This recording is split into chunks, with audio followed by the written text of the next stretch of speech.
Hey guys, once again welcome back to AJ arts. And आज की इस वीडियो में हम लोग ड्रॉ करने वाले हैं गणेशा जी का ये डिटेल ड्राइंग।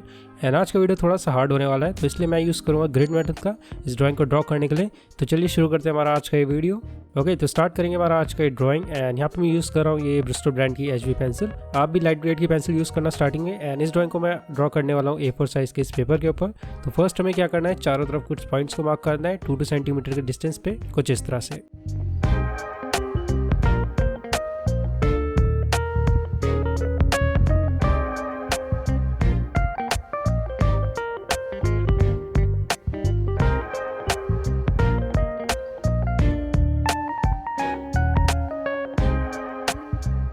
ठीक इस तरह से हम लोग जो हमारा वर्टिकल साइड है उस साइड भी पॉइंट्स को मार्क कर लेंगे 2-2 सेंटीमीटर के गैप पे। ऑलराइट, तो आप लोग यहाँ पे देख रहे होंगे जो लास्ट वाला हमारा गैप निकल के आया वो है 1 सेंटीमीटर का। तो इस चीज़ का आपको ध्यान रखना है। एंड सेम इस तरह से नीचे ही पॉइंट को मार्क करना है, और जो आपका लास्ट वाला रो निकल के आएगी वो 1 सेंटीमीटर की होगी। ऑलराइट, पॉइंट्स को कनेक्ट कर लेते हैं और अपना ग्रिड कंप्लीट कर लेते हैं।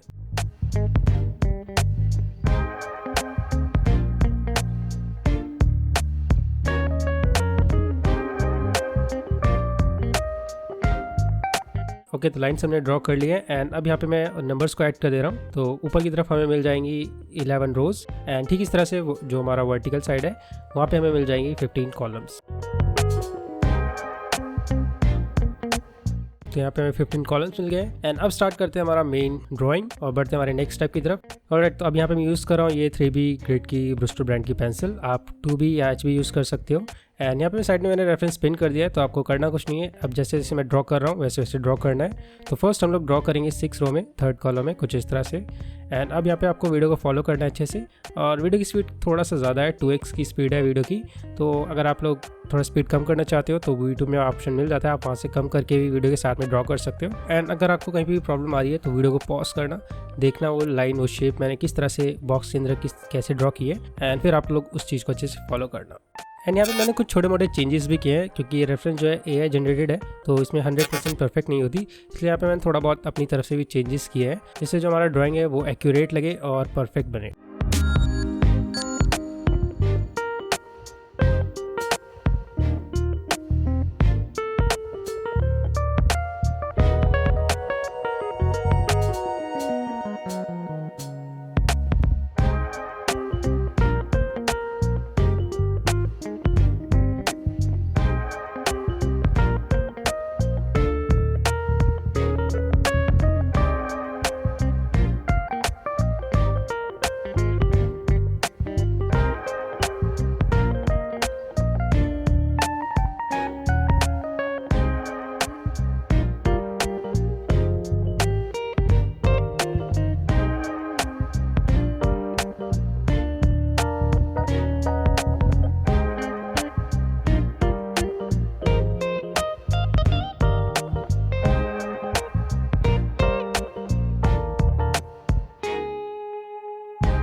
और गैस तो फाइनली मैंने अपने जो फर्स्ट आउटलाइन है वो कंप्लीट कर लिया है एंड आप लोग देख सकते हो हमारा ओवरऑल ड्राइंग किस तरह से बन के आया है। तो अब यहाँ पे हमें करना क्या है, हमें नेक्स्ट स्टेप की तरफ बढ़ना है और अपना जो ग्रिड्स हमने ड्रॉ करी थी इनको इरेज करना है। तो उसके लिए यहाँ पे मैं इरेजर की हेल्प से जो लाइटली अपनी ग्रिड्स को सबको इरेज कर लूँगा।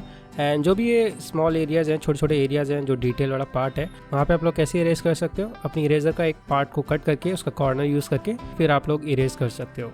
एंड अब मैं दिखाता हूँ आपको फाइनल ड्राइंग, और ये हमारे कुछ फाइनल ड्राइंग है। आप लोग वीडियो को यहाँ पे पॉज कर सकते हो, अच्छे से देख सकते हो और ड्रॉ कर सकते हो। तो आई होप कि आप लोगों को वीडियो अच्छा लगा हो। इस तरह की और वीडियोस देखने के लिए प्लीज़ सब्सक्राइब जरूर करना। मैं मिलता फिर नेक्स्ट पार्ट में इस वीडियो के, तब तक के लिए bye bye, take care and keep drawing.